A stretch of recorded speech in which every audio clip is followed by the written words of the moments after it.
For now, risk assessment. So the first little section, spend about 10 minutes talking about kind of why you want to do a risk assessment and what you have to do, and then we'll go through the process for the bulk of it. But yeah, the first thing I wanted to say is I like this quote here. Basically, accidents are not human error.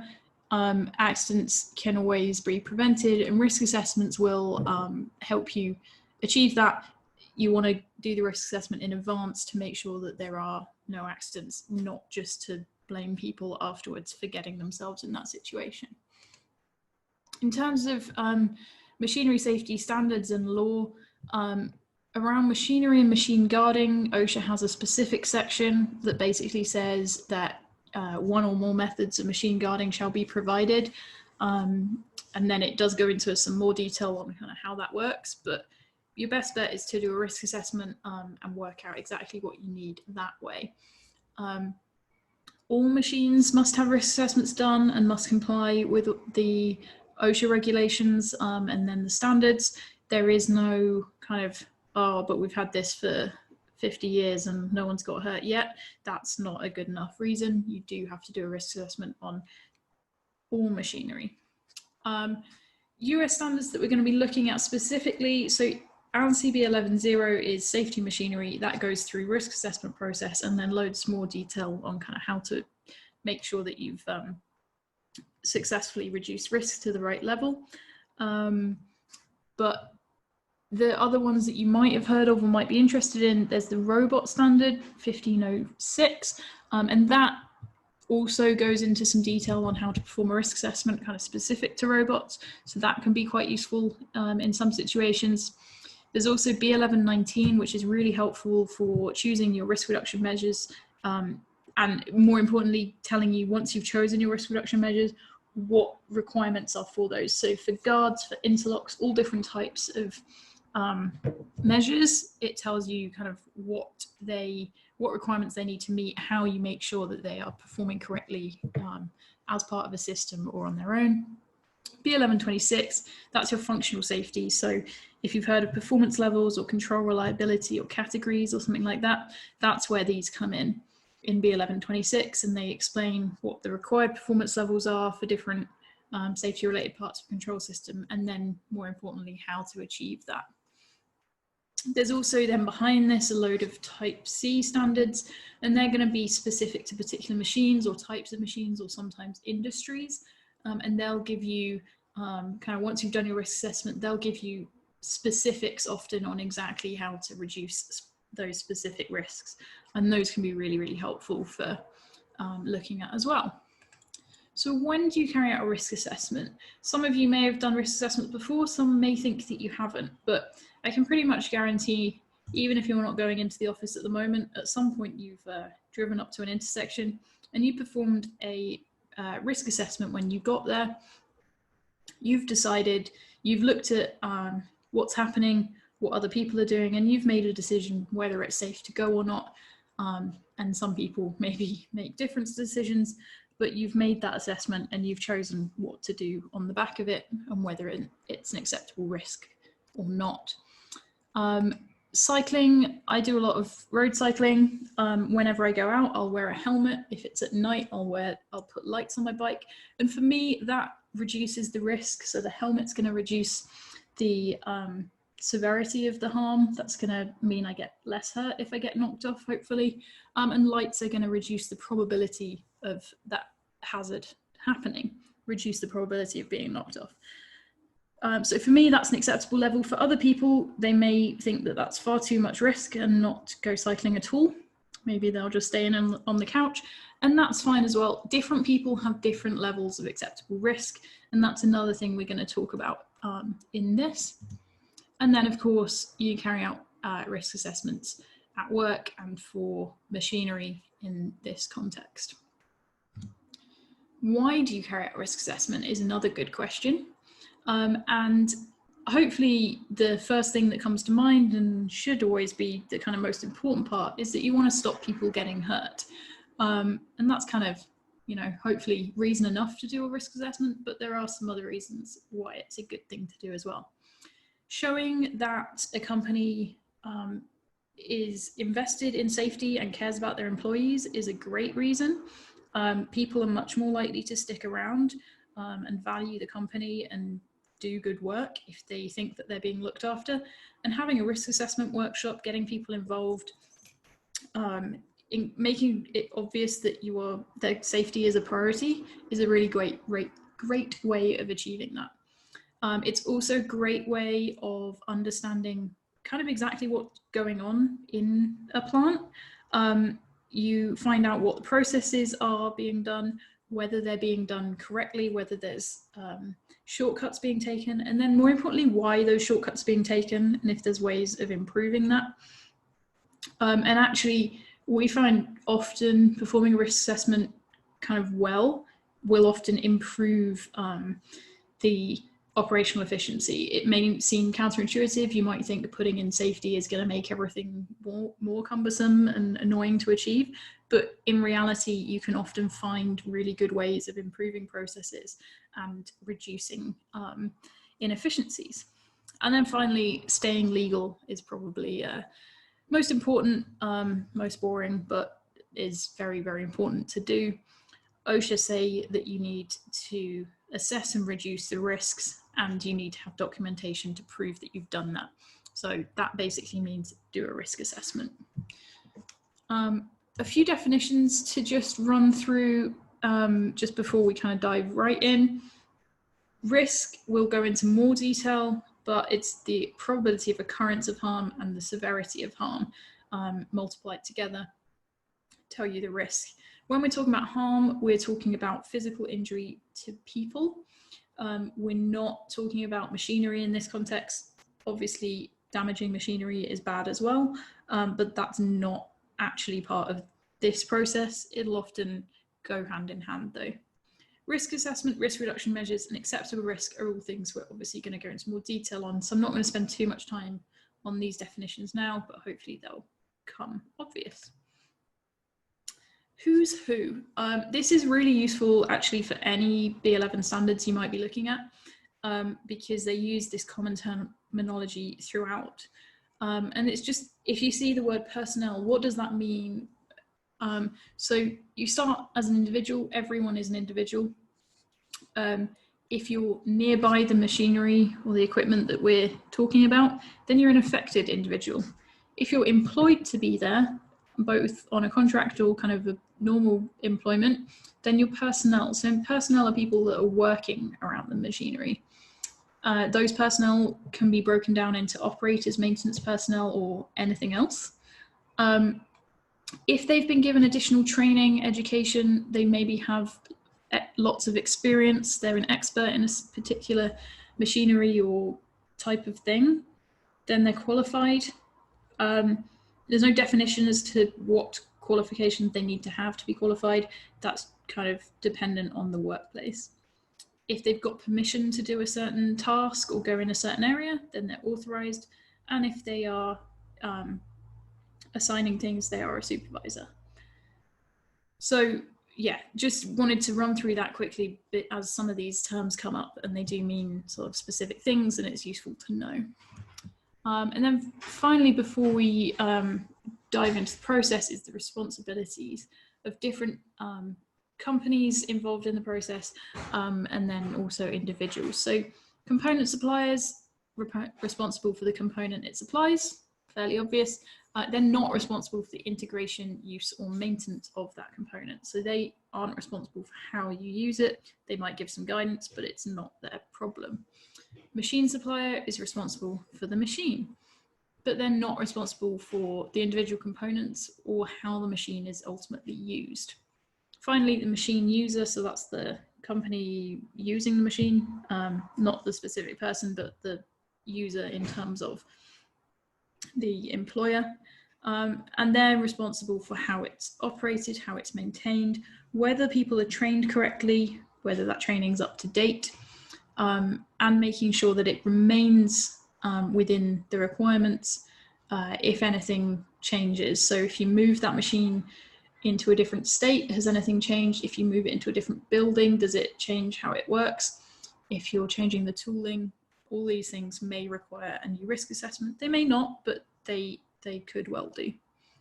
And then finally, personnel. So the people involved, they have to follow the procedures, they have to follow the training they've been given, they must not circumvent, remove or disable any risk reduction measures, but they're not kind of ultimately responsible for the machine as long as they do what they're told, basically.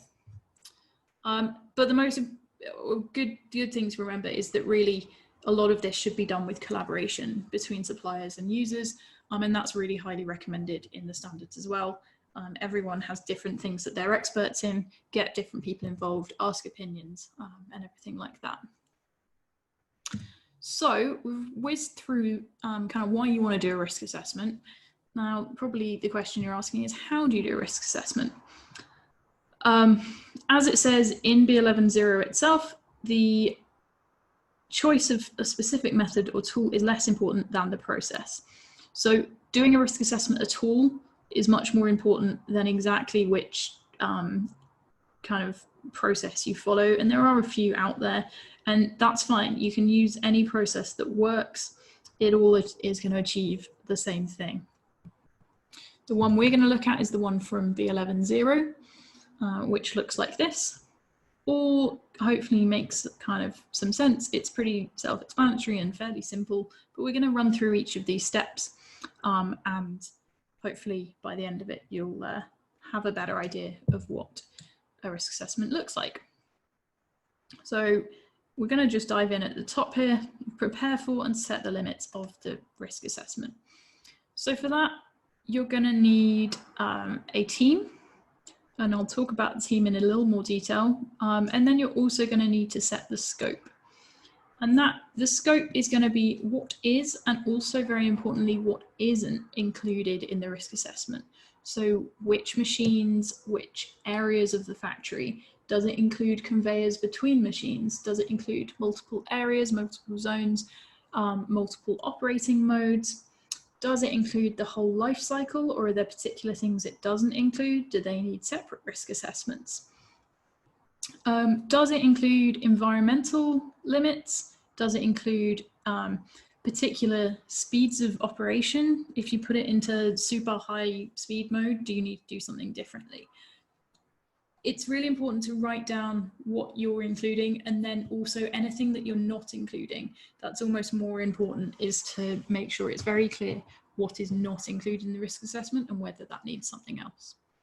So I said let's talk more detail on the team. This quote on the side here is from an informative note in B11.0 and is kind of the most important thing to remember. You want the most important person or people in a risk assessment team are the operators. Maybe you've got maintenance personnel and normal kind of operation. People who are using that machine every day, people who know the processes, know what's annoying about it, know what's dangerous, probably have great ideas on how to do things better. Those are going to be the people that are the most important in your risk assessment. Other people, you might want management to show that it's being taken seriously and they probably have the budget to actually achieve this. As I said, users, really, really important. External experts are also a great tool to use.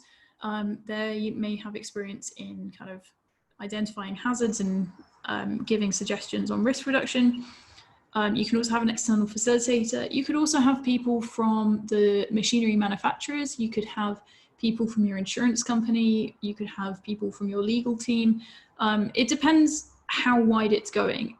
It's worth noting that some risk assessments can be really quite informal, especially if it's just a small machine where it's pretty obvious what the hazards are and you can achieve it kind of quickly with a few people. Other times, if it's a whole massive area with lots and lots of different things, you may want an external facilitator to help bring it together, and you may need a bigger team and a slightly more formal process. Again, it being carried out is more important than exactly how you go about doing it. It's whatever works for you. So you've got your team, you've set your scope. The next thing is to identify those tasks and hazards. So tasks are kind of anything that you might need to do in the area or with the machine. So there's kind of going to be normal operation and all the tasks associated with that. There's also going to be anything else, and I'll go through a couple in a second. And then hazards is anything that could be dangerous while you're carrying out those tasks, or kind of in general dangerous things, so the environment and things like that. So tasks, as I said, operation is going to be your main one probably, so whatever modes you might have, anything that you need to do that involves interaction with the machine, write those down as tasks. However, what you also really need to remember is things that maybe aren't normal process, but still get done. So if something jams, the tooling, or even, you know, something falls off a conveyor, what do you do at that point? Is it a safe action? And if it's not in the risk assessment, people are going to probably do things that aren't safe. So it's really important to consider anything that could happen. All different processes around starting up, changeover, putting things in. Minor maintenance that's regular. You're not going to want to have a whole different risk assessment and a full shutdown. You want to have that included in your main risk assessment. As it says there, major maintenance is going to probably want its whole risk assessment, especially if you're taking things apart, you're removing guards and things. But if you're not, then it should be included in the main risk assessment. And then this one here is another one that people often forget, foreseeable misuse. So it's not just tasks that you should be doing, it's also anything that people might do even if they maybe shouldn't. If the conveyor looks like a really fun thing to jump on and ride along, you probably need to include that to make sure that's included. If there's a massive gap that you can easily get through and get in a dangerous area, you need to include that in your risk assessment as well. Hazards, these come from energy sources, all different types. This can be environmental, like dangerous things in the air or that you're coming into contact with. They can also be more kind of conventional injuries. You can get cut by things, you can get crushed by things. There's a lot of ways of getting injured in a factory, trust me. And then falls, slip, trips and falls that you're probably pretty familiar with in health and safety briefings. So what does that look like in person? Often it's going to look like a Excel sheet, and the way that it's been done here, so here's some pictures of a palletizing machine. We're looking just at this first zone, which is the destacker, and you can see in this it goes on a lot further, and there's lots of different zones to this machine, but it's easier if you break it down and look at it that way. Look at different modes, then look at different tasks. Not all things have tasks, but some do, and you're looking at maintenance, you're looking at normal operation, you're looking at access that might be required, and then hazards associated with those. And then also includes a description of kind of how that could occur, which makes it a bit simpler to do some of the later things as well. But so yeah, you can see that there's lots of different hazards from accessing it from different sides. You can see that there's electrical hazards if something were to be dangerous in the control circuit, in the control panel when you're carrying out maintenance. And also if something were to fail while you're in normal operation, that could cause a dangerous situation. So lots of different tasks and hazards. This is a snapshot. There could be a lot more.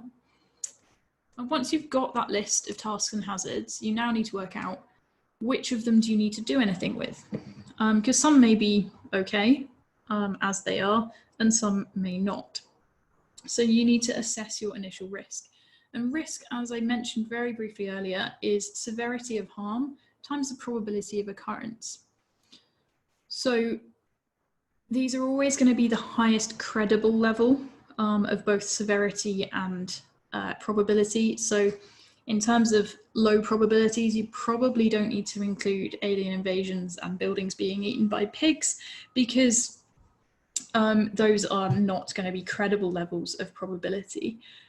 You also probably don't need to kind of put down that a paper cut could theoretically sever an artery and cause a fatality. You can probably put a paper cut down as a low severity.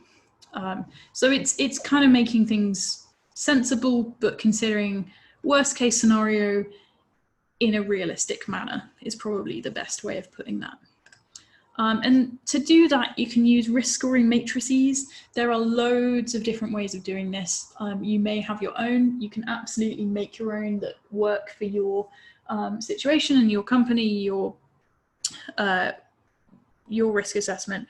But these are a couple of examples taken from a couple of different standards to give you an idea. So this one is a classic matrix.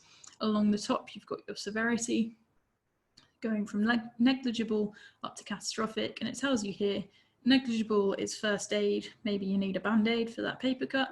Catastrophic is death or permanent total disability, so kind of what it says on the tin with catastrophic. Likelihood of occurrence is then down the side, and that again goes from frequent up to improbable. Frequent, it happens all the time.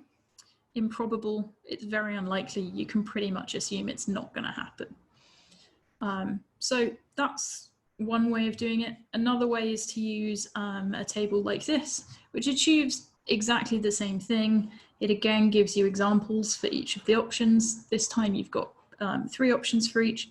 And this time they've also split the probability into exposure and avoidance. And that's totally up to you. You can split those things down. Some people also include the number of people affected, which I always find slightly unfair, because if one person is likely to get hurt, there's no reason you shouldn't put some safety in, but that's an aside. So yeah, this one goes minor, moderate, serious, and then prevented, low and high. And it gives you either a very, very high risk level or negligible or somewhere in between. So just to run through what that looks like with that example, if we look at accessing this destacker from the side, pretend that this guarding's not here. I wasn't allowed to remove all the guarding for a picture, weirdly, probably following their risk assessment. But if there was no guarding there, you could get crushed by this hoist going up and down. And I would say that that's probably a critical injury. Again, some of this is a bit subjective, but in my opinion, you're quite likely to end up with a disability in excess of 3 months if you were to get crushed by this, but possibly not a fatality. In terms of probability, I think if there's no guarding there at all, remember, I'd say it's probably likely to occur sometime, not too frequently, but occasionally someone might be in the wrong place at the wrong time. And then that comes out looking like this: critical, occasional, and serious. So serious risk level, which this deems as high priority remedial action is needed. So since we need to do something about it, we should move on to the next stage, which is reducing the risk. So as we said before, risk is severity times probability. So it makes sense that if you want to reduce the risk, you want to either reduce the severity of the harm that's possible, or reduce the probability of that harm occurring. So those are the only 2 ways of reducing the risk. Obviously, there's lots of ways of achieving that, but that's all you're focusing on. Reduce the severity, or reduce, and/or you can obviously do both, reduce the probability of occurrence. And the best way of looking at this is your hazard control hierarchy. So this is in B11.0. It's also then referenced in most of the B11 standards, but it kind of is first introduced in B11.0. And how this works is you want to start at the top, and the first thing that you want to do is make it inherently safe by design. If at all possible, remove that risk completely. Whether that's reducing the severity significantly by instead of using something that crushes it with the weight of 5,000 tons, if you only actually need a very gentle press, make it very gentle. You've reduced that severity. That risk is very highly reduced by design without having to put anything else in place. So making it safe by design. If you can't do that, then the next best thing is going to be engineering controls. And engineering controls are anything that kind of removes people from the risk. It usually doesn't reduce the severity, but it does drastically reduce the probability of it happening. So that's things like guards, that's presence sensing devices, that's interlocks, anything that basically means that the hazardous situation, the machine can't be on and dangerous when someone is in that space. So it turns off as soon as someone gets near it by some means. That's going to be your engineering controls. Or in the case of fixed guards, it just stops you being able to get there. And then finally, if you can't use engineering controls to get it to an acceptable level, that's when you can look at administrative controls. And this is basically asking people not to do things. This relies on humans to do what they're told, which they're notoriously terrible at. And so that's things like signs saying, please don't come in here, there's something dangerous. That's having training, which obviously is really important, but it doesn't guarantee it will be followed. Supervising people, safeguarding methods.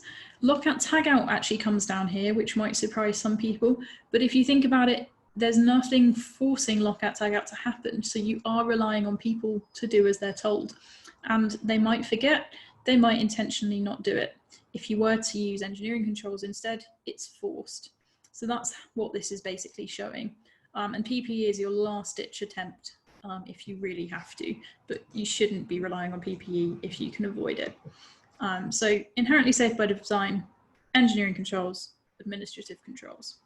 That's, if you remember anything, I'd like you to remember that. What does this look like? I've got here a window cleaner. Don't tell me that it's a painter, because all the other pictures are window cleaners and it wouldn't make any sense. So this guy is cleaning some windows up on a rickety ladder, and he has one of the hazards associated with that task is falling. And while he's on that ladder, the risk of falling is going to be pretty high. Severity's high. He's wearing a cap, but not anything better. There's no crash mats at the bottom. And the likelihood of it happening, he's reaching out off a ladder, he's holding a can of water. That's a pretty high probability. That's a high risk, and that's a dangerous situation. So something needs to be done. One method would be to use a cherry picker. So it gives you a nice stable platform. The probability of that hazard of him falling is much reduced. So the risk is reduced because the probability of the harm happening is severely reduced. The hazard of falling is still there though. So that hazard of falling has not been removed. It's still there. You might reduce it slightly by putting him in a hard hat, but it's still a pretty severe harm that could come to him. However, if you just gave him a long pole instead, then that hazard of falling is just completely removed. That whole risk has been removed by designing it out. You don't need any fancy equipment.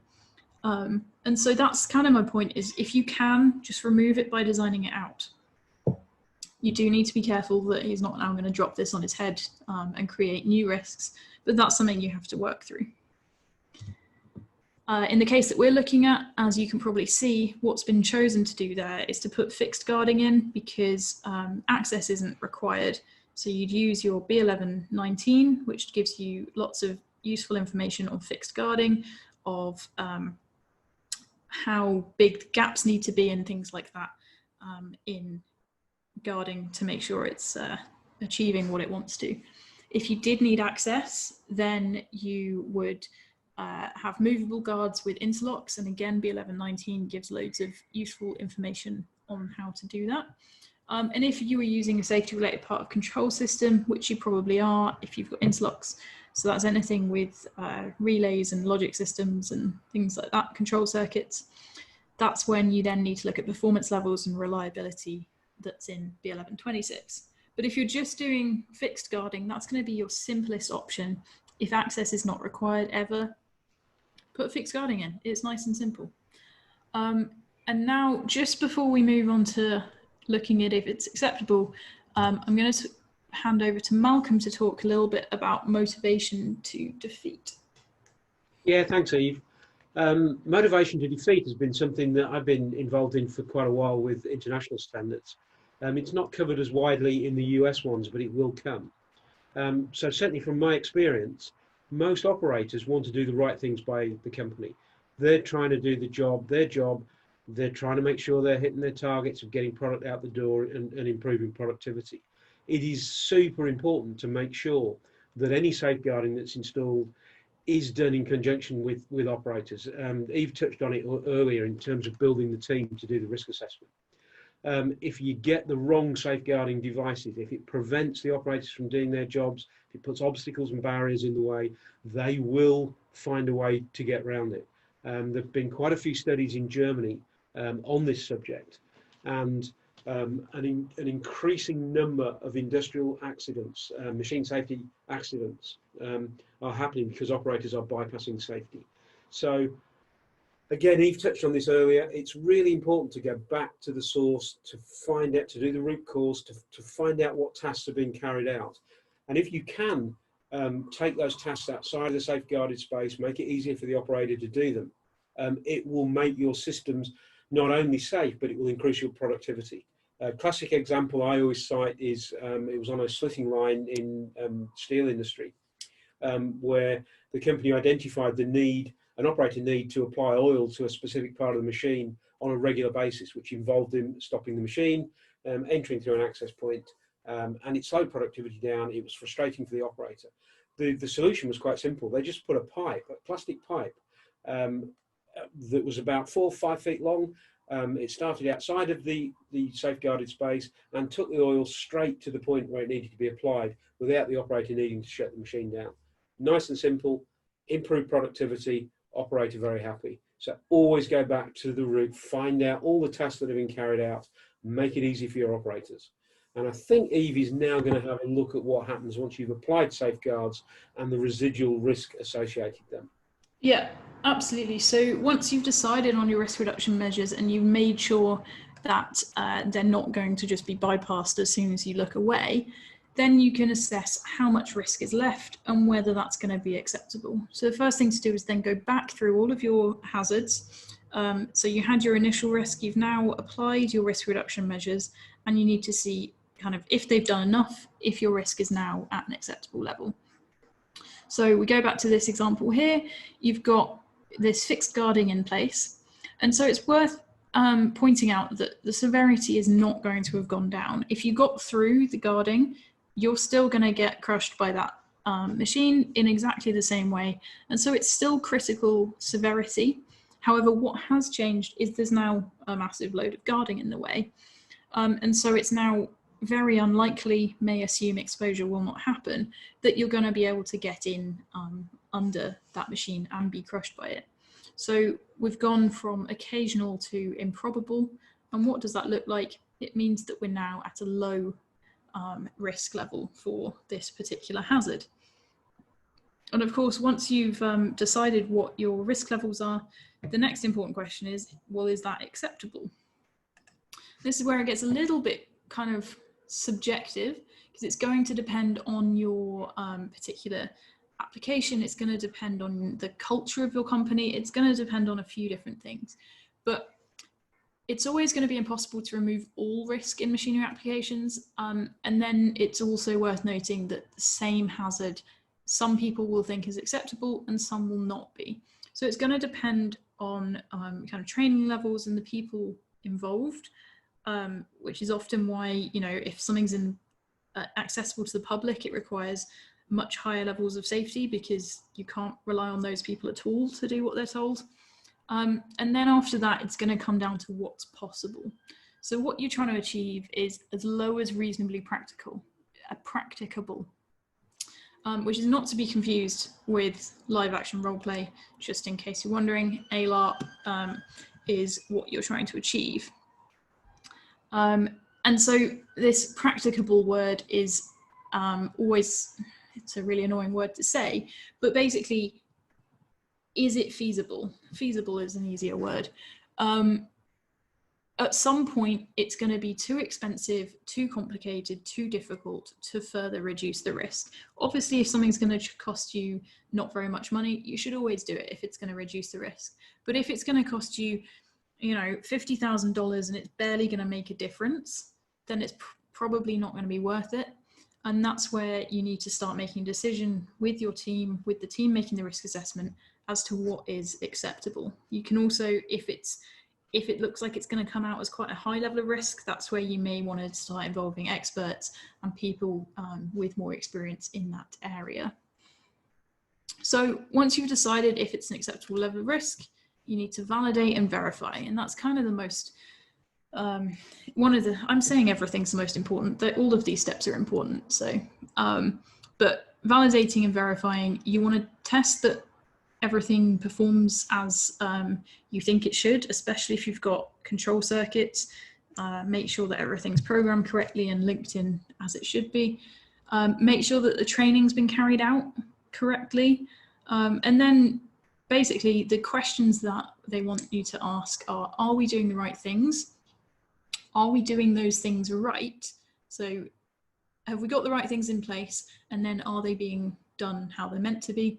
And then do the safety functions work correctly? So then testing everything. And it's worth noting that you should make sure that you're not exposing anyone to harm. So if something doesn't work, don't put them under the robot while you test whether it's going to turn on or not. Make sure that everyone is safe during the testing. And then finally, the very last thing you need to make sure is in order is your documentation. Again, going to say it's the most important thing, because if you ever were to have an inspection or someone was to ask why you've done a particular thing, your documentation is what's going to be really important. So basically every one of these steps, you want to write down what you've done, why you've done it, and what kind of the outcome is. So this is just an example of an Excel sheet where someone's carried out a risk assessment. So you've got you're not going to be able to read it, but just kind of to give you an example, you've got tasks and hazards, and then you've got the severity and probabilities here, which come out with, in this case, all very orange and red risks. Then they've used risk reduction measures, which they've noted down what they are, and they've come out green. And then you can make some further notes on how you've justified this, and all of that. You also need to think about how often you might need to repeat risk assessments, because they kind of don't last forever. Things change, people change, processes change, available risk reduction measures change, industry best practice, things like that. So they do need to be revisited. And that is it. So you've done your risk assessment in 38 minutes, I think. And with that, I'm going to open it up to any questions. We'll do some questions and then a quick poll, and then we will give out some prizes if you hang around. Perfect, thanks, Eve. Just having a look at the questions, the easiest one to answer probably to start with is, will this presentation be made available afterwards, and how will it be so? I can do that one. Yes, it will be sent out to you probably within an hour or two. There'll be the presentation and also a link to a recording of me talking about the presentation. Perfect. And then possibly one that's a little bit more in depth now. Do you need to have a qualification for risk assessments? It's a sort of a question that comes up in a few different forms in the Q&A. Yeah, so it's a good question that's often misunderstood. And basically the answer is no, is the simple answer. There's no kind of official qualification you have to have in order to do a risk assessment. As I said, everyone's doing them walking down the street all the time. Some companies do kind of have a policy that they always get in an expert to help with them. And there are some training courses you can do. But as I said earlier, the most important person is always going to be the operators. And actually, they're much better at performing risk assessments on their own machinery than anyone external. So as long as you know the process and you can follow it correctly, there's no formal requirement. Perfect, thanks, Eve. There's another question that I think probably was asked right at the start based on some of the content that you were presenting then. What's OSHA's view regarding sort of this machinery safety approach and engineering controls and the B11 standards? Yeah, so OSHA, they obviously have their own kind of standard, which I very briefly mentioned that says you kind of have to have guarding, and it's very, very high level and general, but they also reference a lot of the B11 standards, as the OSHA requirements haven't been updated since I think 1979, which is significantly before I was born, let alone kind of a lot of things have changed. But so they reference the B11 and the rest of the ANSI standards very frequently and refer to standards as best practice because those are updated every 5 years and kind of are much more up to date.